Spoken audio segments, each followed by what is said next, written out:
My name's Eric Floberg, and I love the marathon.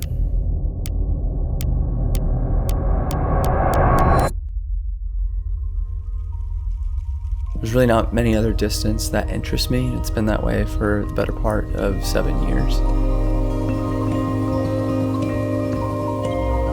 I'm a photographer and filmmaker by trade. Started that business in 2013 and took it to completely full-time by the summer of 2016.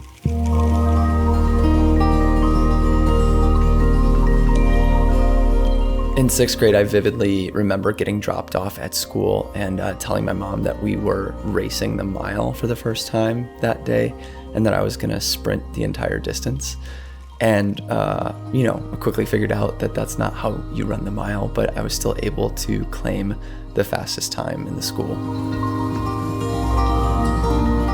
When junior high rolled around, I had the opportunity to run cross country and track for my school, taking the district title in cross country and winning the mile in 8th grade in 5 minutes and 23 seconds. There he is, he got first. But I hated it. So many people would come up to me pre-race, pre-meet, expecting me to take the win, asking me if I would get first place, and I just really despised the pressure. And that pressure really didn't allow me to grow in love with running or in love with the sport or competition. It's really fascinating to me that these experiences are such core memories and lay a foundation for our psyche as adults, and that this specific scenario in my past as a kid laid the foundation for what I'm currently doing with my life. Clearly did not imagine that would be the case with how much I despised running. I still led a really active lifestyle of sports through my teen years and early 20s, but as my wife and I got married really young and had our first kid super young, I jumped into my business and was working 70 plus hours a week. I quickly realized I had fallen into the worst shape of my life by my mid-20s. And in some of those years, I went out for a run every once in a while and came to realize that I really enjoyed the process of getting out and moving my body that way. It was always in the back of my mind, a bucket list item to do a marathon, try out the marathon. So 2017 rolled around, we were pregnant with our second kid, and I signed up for Chicago. I think if we're being honest, it was probably watching Casey Neistat a bunch those years on YouTube. It was motivating me to want to run and maybe film some of that running.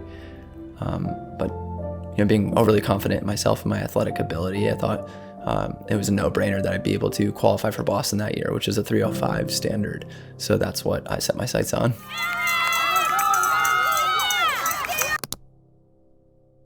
I clearly had no idea how to train for the marathon, and my time proved that. I ran my first marathon in 3 hours, 50 minutes, and 47 seconds. I always prided myself in being decent athletically, decent at any sport I kind of picked up. So to be humbled this way really lit a fire in me to try to figure it out. It wasn't necessarily right away, but eventually I wanted to figure this thing out. The years and the training progressed. Our family grew and my business grew alongside it. And after 5 years of attempts of trying to break 3 hours in the marathon, I finally broke the barrier in October of 2022. Yes! Yes! Yes! And obviously my career was already surrounded by creativity and photography and filmmaking, but as my obsession with training and racing the marathon grew, it lent itself to me wanting to document that process as well, not really realizing that that would be a pivot in the new evolution of my creative career and how that would change things moving forward. I think when things start to go our way and we fall in love with a sport like running, like marathoning, it's really easy to start getting lost in it all. I'm really grateful that I built most of my creative career on filming and photographing weddings because it consistently emphasized the weight of family legacy and relationships in the family structure. And throughout the years, as I recognized that taking those photographs and capturing those moments of loved ones with each other, I kept reinforcing that idea into the work that I made for people. And it started to bleed into every working part of my life, was that I wanted to build these relationships with the people that were closest with me. Naturally, I adapted that philosophy into my running and realized very quickly that none of my marathon goals matter if they pull me away from Sabria and the kids.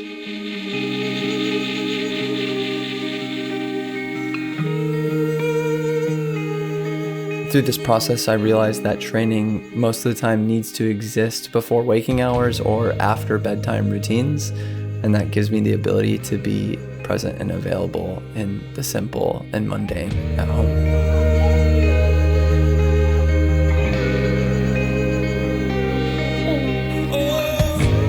But the fact that we've been documenting all the running means that they've been watching all of it unfold as well.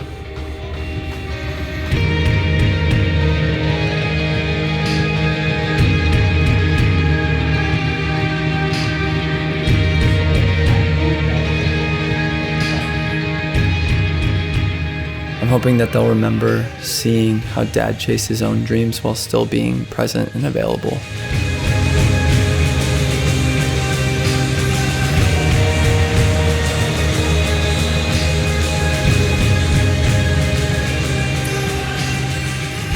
It's this beautiful symphony of all the things I love existing together, and I'm so grateful that running's tied itself to each part of my life.